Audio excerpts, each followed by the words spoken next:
Hello, this is David Mandell, host of the podcast. Thank you for joining us.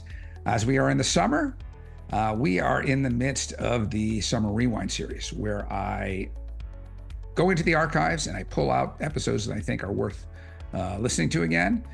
Or for those of you who haven't, of the first time checking them out, we don't create new episodes until September. So we're in the middle of the Summer Rewind series. We do these only in audio, as that's when they were originally done. We didn't start doing episodes on video as well until mid season 4, the beginning of 2024. So this episode is a rewind of 3.15, Banking for Doctors by Doctors, featuring Dr. Michael Jerkins. And this is kind of the second part of a two-part, as I did the last one, which was a rewind of Zawade Marshall, who's the CEO of Doc to Doc Lending. So both of these topics are on banking. Both of these topics are on physicians who, while they are practicing doctors, launched banks. And both of these episodes are on banks that serve physicians and dentists, and that are doctor-focused, doctor-owned, doctor-founded, etc. So this one is with Dr. Michael Jerkins, who's the co-founder and president of Panacea Financial. It's really interesting, again, how he was able to see a marketplace and launch a bank when still practicing medicine and all things he does. And they talk about some of the things they do for physicians and medical practice and dental practices that are special, that are different from other big banks. So if lending, banking is something important to your practice, a colleague of yours, etc., both this episode and the last one in the Summer Rewind series, both on this topic. I hope you enjoy.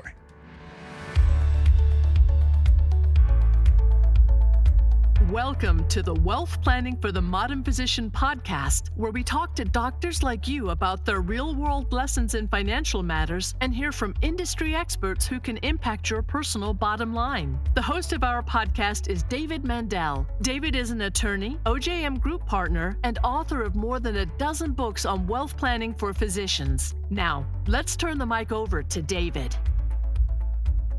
Hello, this is David Mandell, host of the podcast. We've got a really interesting guest today, a physician who is an executive at a financial institution that focuses on working with docs. So I think you're going to learn something not only from the entrepreneurial side, but it may be something that many of you think might be able to help you listening in your journey. So let me tell you about Dr. Michael Jerkins, and then we'll bring him on. So Michael is the president and co-founder of Panacea Financial, and is also a practicing physician in Little Rock, Arkansas. After earning his BBA in economics, he deferred medical school acceptance to teach middle school science in the Phoenix, Arizona area, while also earning his master's in education from the Arizona State University. He then completed medical school at the University of Tennessee Health Science Center before finishing his residency at University of Cincinnati Medical Center and Cincinnati Children's Hospital. With a faculty position and board certifications in both internal medicine and pediatrics, Michael is able to treat patients of all ages and teach medical trainees in both inpatient and outpatient settings. So with that, Michael, welcome to the program. Thank you for the introduction, and excited to get to spend some time and chat today. Yeah, excellent. Really interesting and kind of unique. So we're going to hear about that. So let's start with how the questions I ask all the docs who come on here. Where'd you grow up? What got you interested in medicine and becoming a physician? Yeah, I grew up in Memphis, Tennessee, born and raised there, in a medical family. So actually, my father and my uncle and my cousin all went to medical school before me. And then I actually went to medical school at the same time as my older brother. So we were in the same class at the University of Tennessee, which was, a lot of people ask if there was a sibling rivalry, but there was not. We actually studied together. We both started our families at the same time in medical school. So we had a great time, actually. But it was a bit weird having my older brother of 4 years be a classmate too. So, but yeah, I mean, I think I was exposed to a lot, obviously, just with the family. I knew I wanted to do something that was tangibly beneficial to the community. It was important for me to be able to do something that I knew was actually making a difference that I could tangibly, visibly see. But I mean, I obviously recognize that I had a unique opportunity of being exposed to that as a child. I can remember, in fact, can't do this anymore, but I can remember as a high schooler, my dad, who is a surgeon, basically say, "Hey, if you want to come to the hospital, watch me in the OR, just let me know." So I was in my senior year of high school in speech class, and it did not seem very interesting to me at the time. Yeah. And I don't know how I got away with this, but I walked to the office and signed out of school and just went to the hospital and sat in the OR all day. And it was pretty cool. And now I'm not a surgeon; I'm a internal medicine and pediatrics physician. But it really got me thinking about, man, this seems like a pretty cool deal. Yeah. Yeah. That's great. On the other side of the coin, I come from a family of docs, and I like speech and debate. So that would, that wouldn't have been one I skipped. I might have skipped something else, maybe biology. Um, Kind of put me off that path, right from the beginning. So, per your bio, you did kind of have an interesting change. And I actually was a teacher for 1 year before I went to law school. So I didn't get a master's or anything like that, but I always found teaching to be something I'm interested in, and even sort of what we're doing right now in some ways is kind of that, right? So you did that. You went and taught middle school and got a master's in education. Tell us about that. Yeah, so I kind of going back on that theme of wanting to be able to have a skill set that actually makes a difference. I was really, through college, interested in these institutions and society that impacted populations. Obviously, healthcare being a major one, but another major one being education. Obviously, we'll get into financial institutions in a minute, Yeah. but education is obviously a huge pillar. And I knew I was going to be a doctor the rest of my life, and I wasn't going to have the opportunity in front of me to be able to get in the school system, have that experience, but more importantly, be able to help a group that I was really passionate about helping, which is that kind of teenage, preteen group. By the way, I was not a very good middle schooler myself. I taught seventh and eighth grade. I was a difficult seventh and eighth grade student. So when I told some of my former teachers and educators that I was becoming a middle school teacher, they all laughed and hoped that I, in fact, had one person say, "I hope you have a classroom full of yous." Yeah. So I kind of did, and it was wonderful out in west of Phoenix, and loved my time there. And through actually residency, gained an interest in school-based health, worked in school-based health and the Cincinnati public school system as well, after residency, in addition to some other clinical duties. But it's a great, I think doctors of all stripes, we engage in some ways in education, right? We're all educating patients Right. and educating families, and so it helped me develop that skill set a little bit more in depth as well. Sure. Yeah, I think that's right. That is certainly, I think any of us who have any expertise in an area, we often spend a lot of our time kind of explaining that to folks who don't have that expertise, right? So in medicine or law, part of our job is to do that in a way that our patient or client or what have you can make a good decision. So those skills are certainly used every day, I'm sure. Yeah, I mean, I think about it this way. One of my favorite things to do in working with patients is at the end, especially with trainees, when I have residents or med students, is we get done with the visit, we're talking with the patient, everything, we're done, and then I'll say to the patient, "Hey, so when you walk out of here and you call your family and they say, 'Hey, what did the doctor say?' What are you going to tell them?" Right. And getting their answer isn't always what you expected for them to say.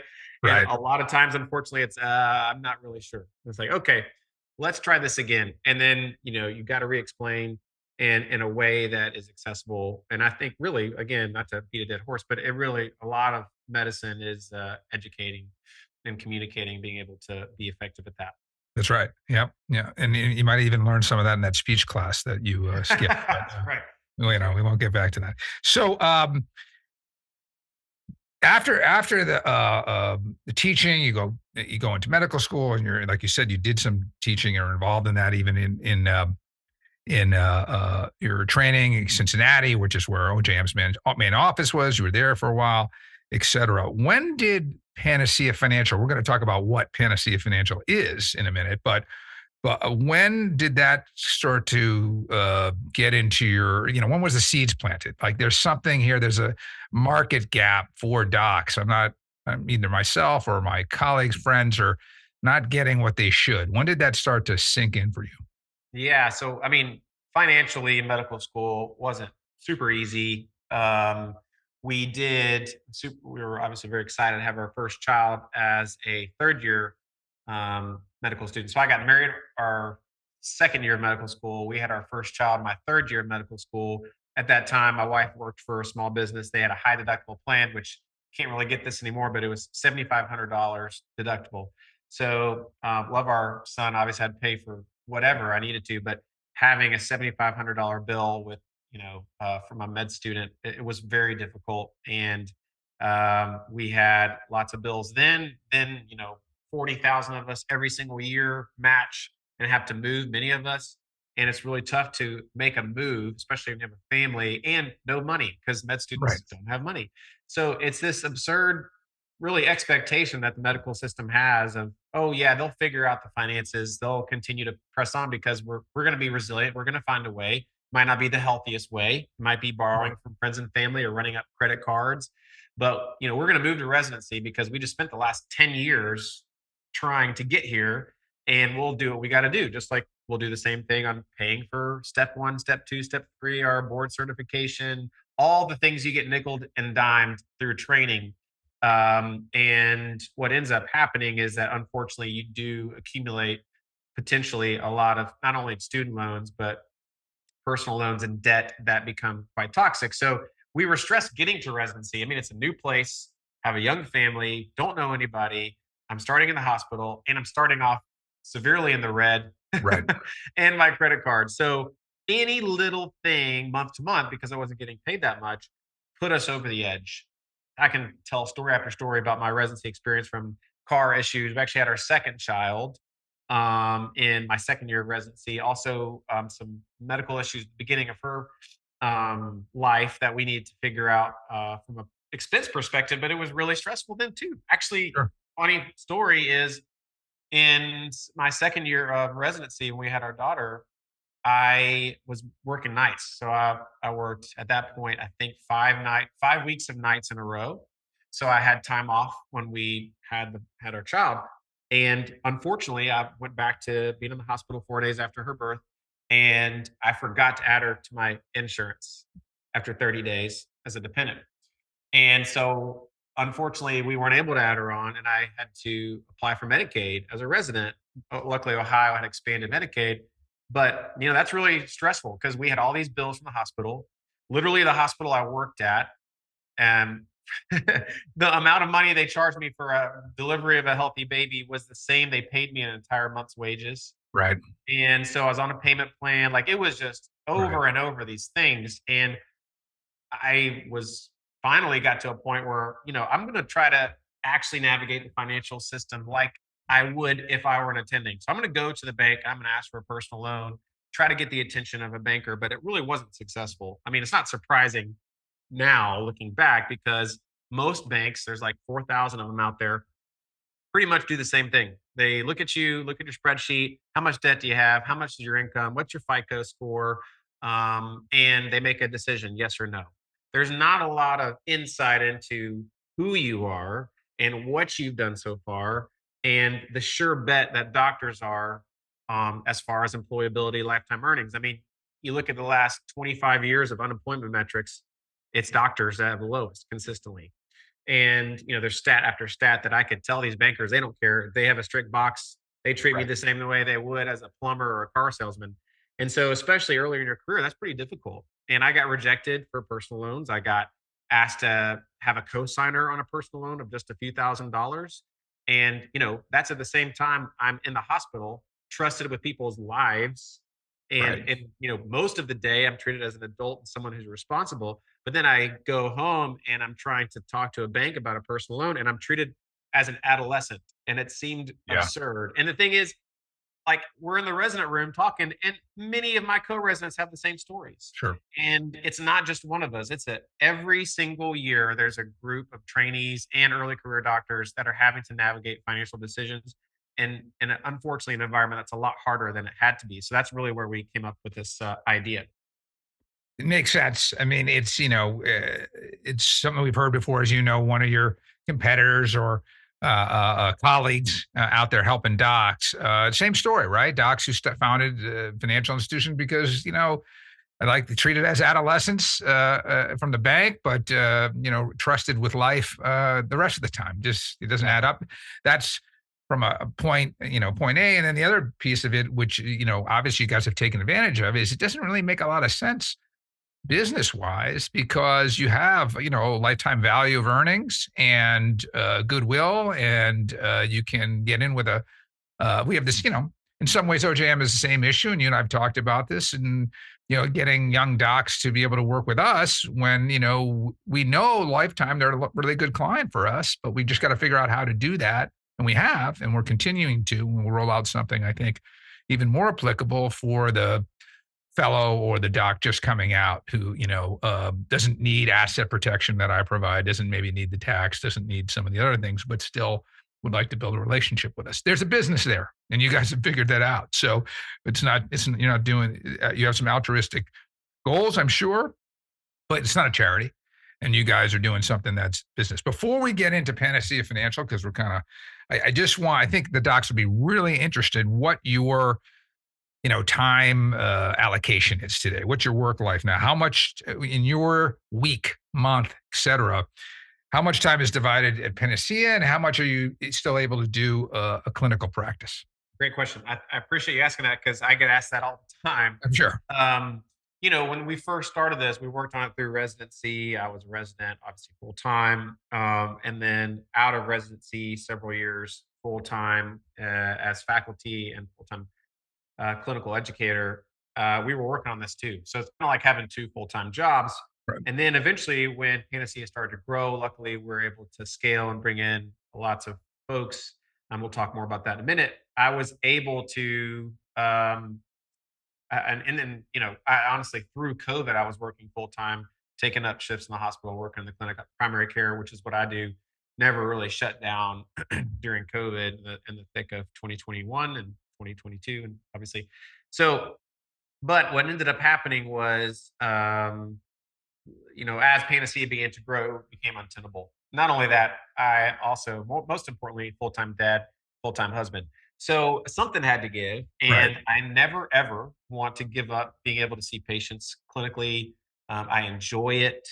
I also think that I want to make sure I'm using my skills to add to a community in that way. So I moved to part time clinical. So yes, I do still see patients. I see patients on average about a day and a half a week at a clinic here in the Little Rock area.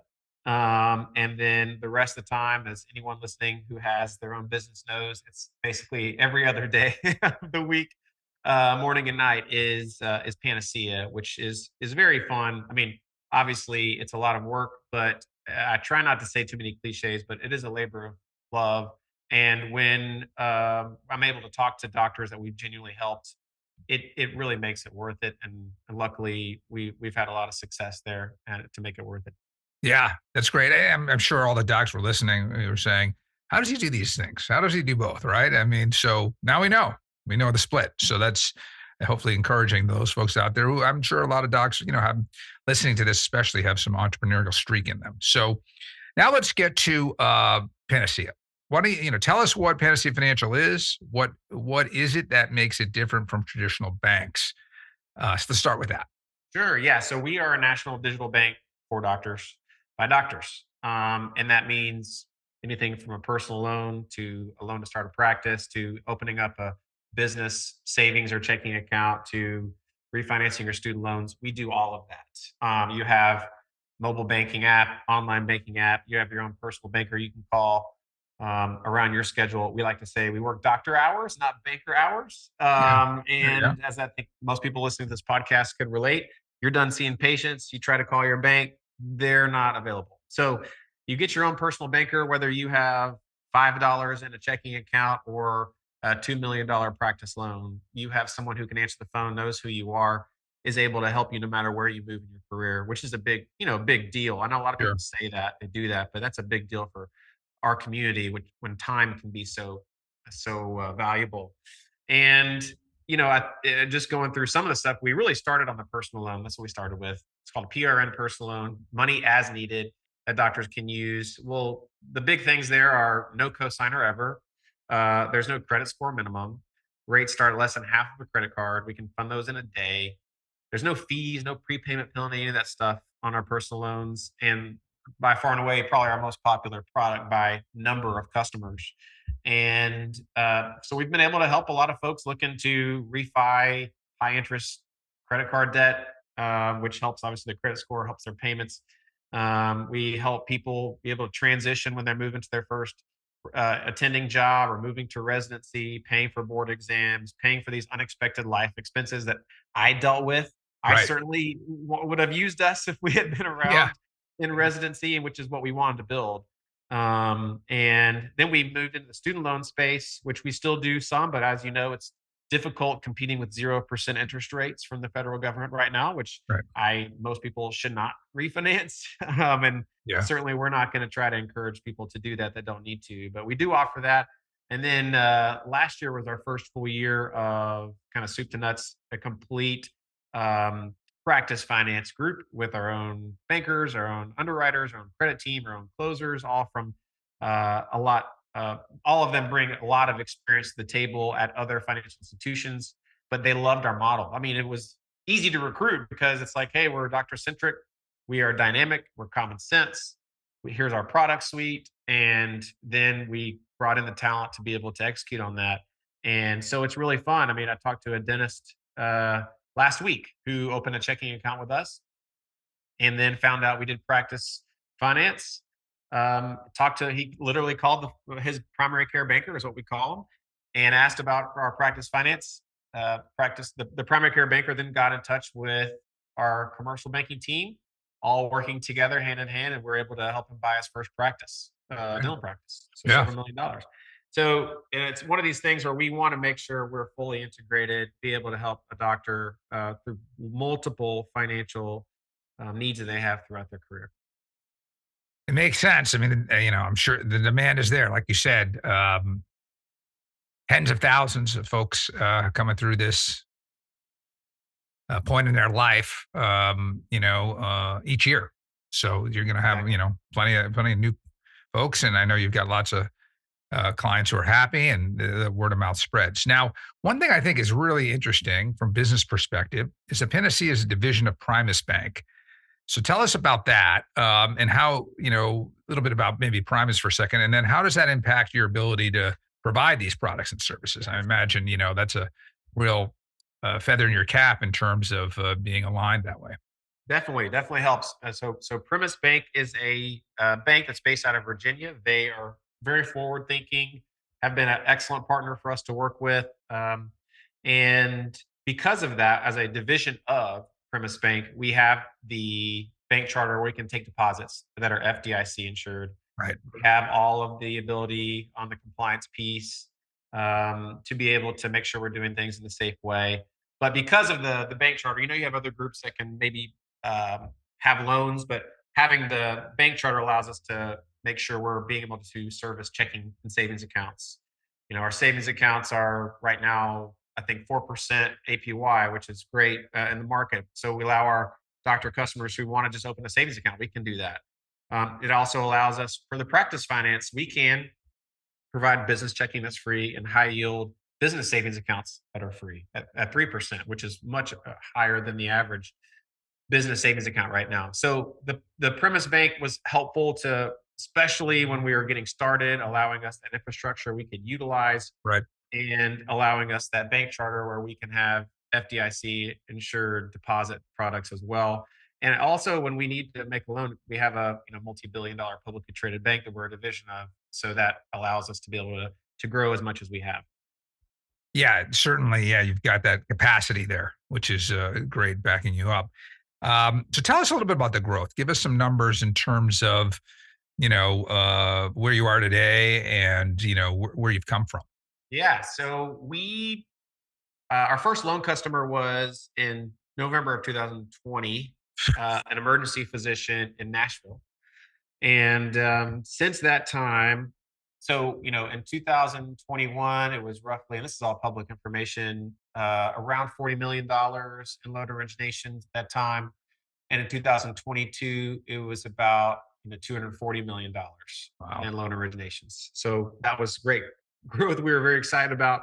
And if you look now, we got probably close to 3,300 3,200, let's call it, doctor customers across all 50 states and several territories. So what is cool is this idea that we had, and I haven't talked much about Dr. Palmer, who's the other co-founder and was a resident with me. Yeah. We had these discussions our intern year, just basically very stressed out interns. Yeah.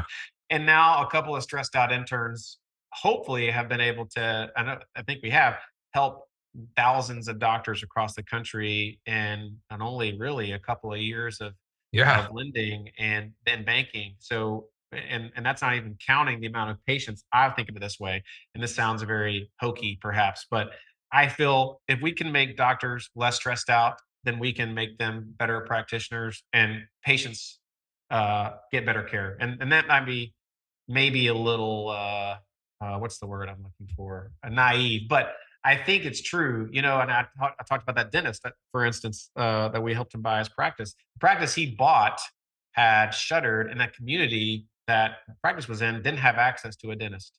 If we hadn't have been able to help him in a way that was accessible to him, that community wouldn't have a dentist right now.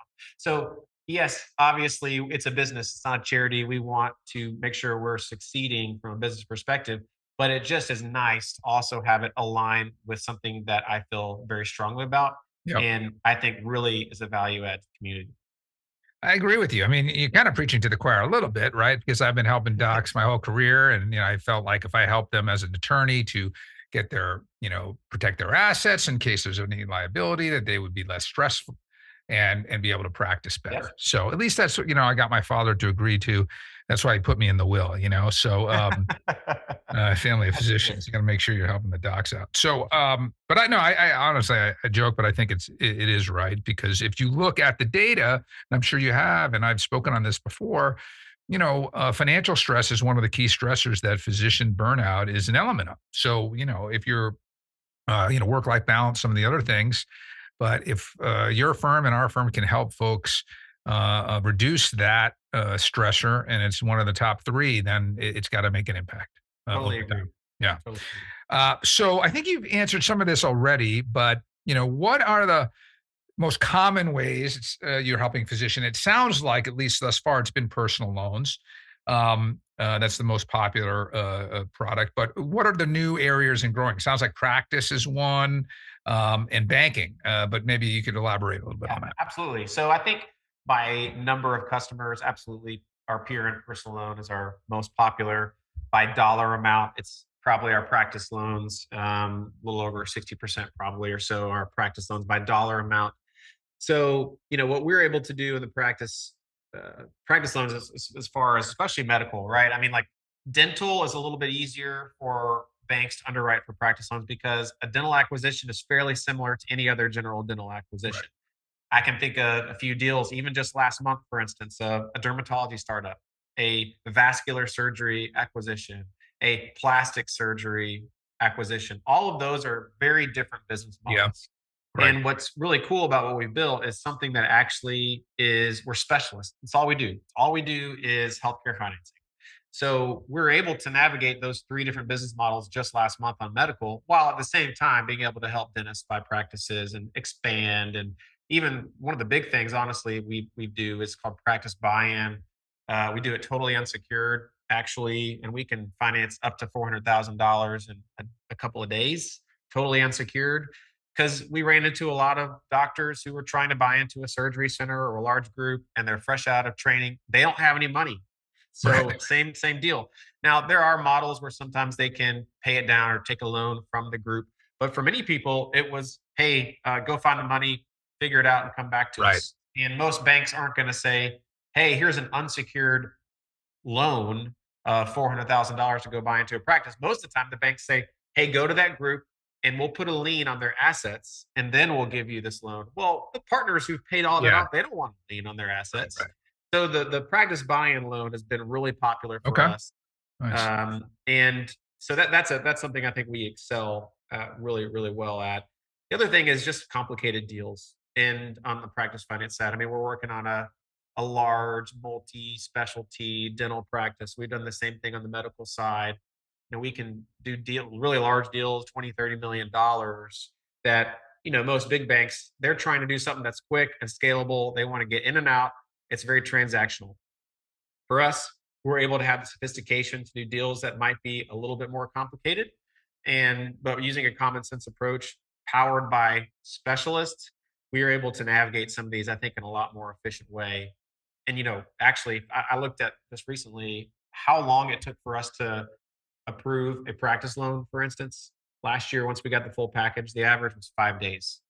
So that might seem like a lot of time for people listening, but for the practice finance space, most of the time we're looking at 30, 45, even longer days before you even know if you're approved or not.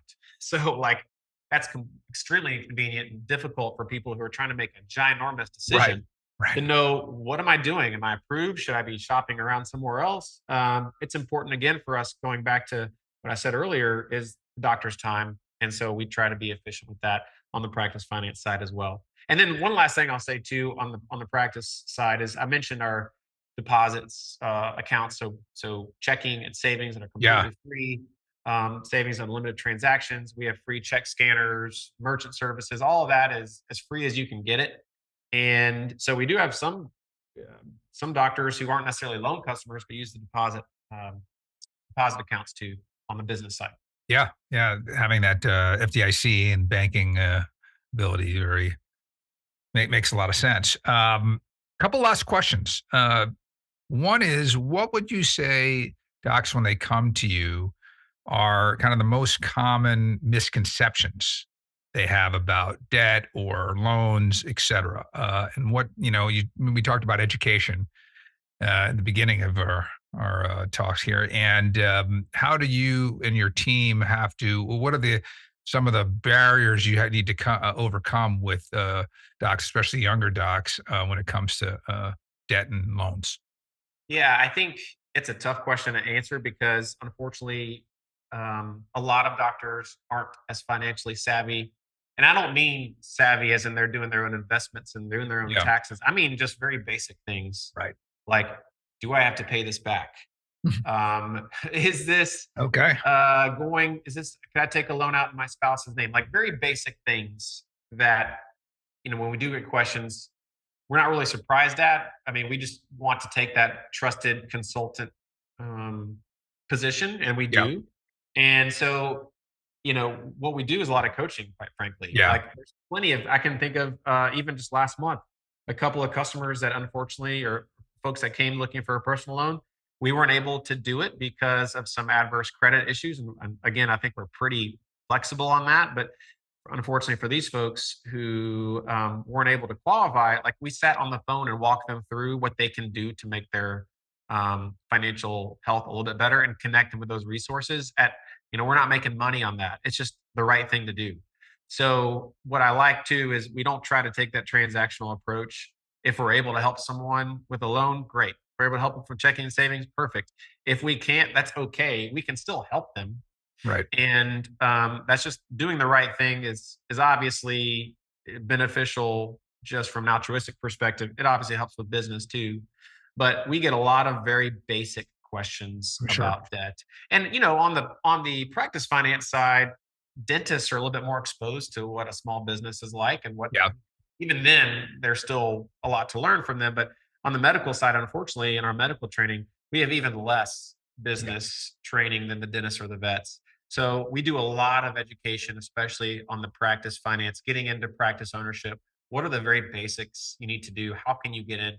And that helps a lot, especially on the medical side.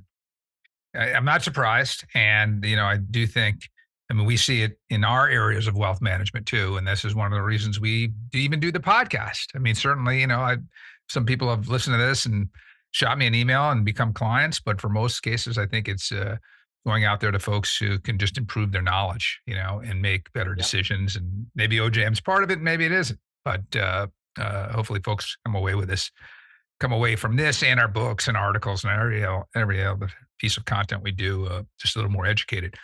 So, last question.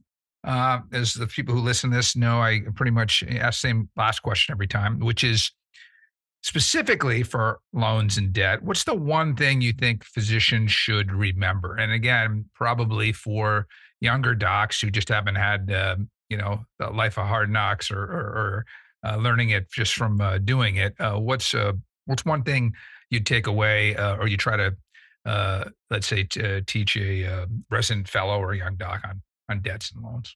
I think the key thing is don't be afraid to call a consult. Yeah. Or phone a friend is another way non-doctors would say. What I mean by that is it's not so as a doctor, I can say that some of us, including myself, sometimes try to take on too much. We think we know more than we actually do about something. And what I want to make sure the doctors understand, it's okay to run something by a financial advisor on should I refinance my student loans? Right. Should I take out this personal loan to refinance credit cards? Should I actually go for a practice right now to be a practice owner? Instead of making that decision on your own and you're getting 6, 12 months down, and then you're like, man, I wish I hadn't done it that way. You want to make sure that you are good at what you're good at and you let other people be good at what they're good at. And that's a little bit tough with doctors because a lot of times we're approached by folks in the financial industry that can be a little predatory. They Yeah. make a lot and things like that. But if you find someone who knows what they're doing with doctors as a financial advisor, a practice consultant, a student loan debt advisor, that is well worth it. A contract negotiator, like all of these things that sometimes doctors try to do on their own, they really shouldn't. It can be a lot more costly when you make a mistake as opposed to letting the experts help you out. So that's what I say. That's what I say. Don't be afraid to call a consult when it comes to your debt and finances. Getting a second opinion can really save you from a lot of mistakes down the road. Well, obviously, I think that's, gold advice because I am a consultant and an attorney. I mean, we had in season one the attorneys from Bertadotto, and they use this. It's a national healthcare law firm, and they use this example of a $5 problem versus a $50 problem. And when you come to a lawyer early on, or it could be the student loan advisor or the financial advisor on an issue, it's a $5 issue that you can solve, and maybe get a good answer on. But if you wait and want to undo the issue when it's already been going on, and I don't care whether it's a HIPAA compliant issue or a financial transaction, it's $50, right? It's 10 times the cost and aggravation. So, getting good advice early, and not being shy about it, which I think is another piece of it, and admitting, hey, I need some help to understand this, is crucial. So I'm glad you brought that up. Michael, any other last comments before we wrap? I think this is really valuable, and you're certainly very impressive that you're able to do this and keep your clinical practice. And so, any last comments? And really, thanks for being on. No, I appreciate it. I don't have anything additional. I just want to make sure people know I'm accessible. If there are questions, if there's things that we don't do, but you don't really sure even where to go, happy to answer questions. We do it all the time. I get emails, calls, text all the time. So I'm sure you'll put it in your show notes, my email. Yeah. I'm happy to help any of those docs out there that just have a random question about what we do, or just really even any general question about finance or practice ownership, et cetera. Happy to help. That's great. Yes, we will in the show notes, put Michael's bio and link to his to the Panacea website where you can see his team and contact him directly. So again, Michael, thanks so much for being on. This is great. Thank you for having me. And for all the listeners, I appreciate you tuning in. And as always, a couple comments. We'll have another episode in 2 weeks. Number 2, tell all your friends and colleagues about us. Those people who like to listen to podcasts, we'd love to be in their library.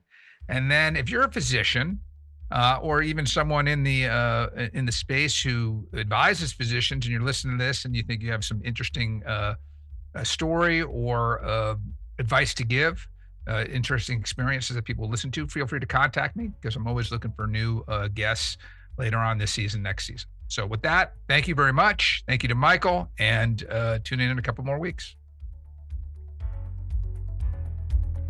Thanks for listening. The Wealth Planning for the Modern Physician podcast is brought to you by OJM Group, a multidisciplinary wealth management firm dedicated to helping physicians build and preserve their wealth while reducing taxes. Podcast listeners can get a free copy of our newest book. Simply text WPPOD to 844-418-1212 and click the link in the reply text to request your free print copy or ebook download. Be sure to join David for the next episode of the podcast. It's important to note that this content is for informational purposes only and does not represent personalized investment advice, as the information may not be suitable for your personal circumstances. Please contact your investment advisor before implementing any of the strategies discussed.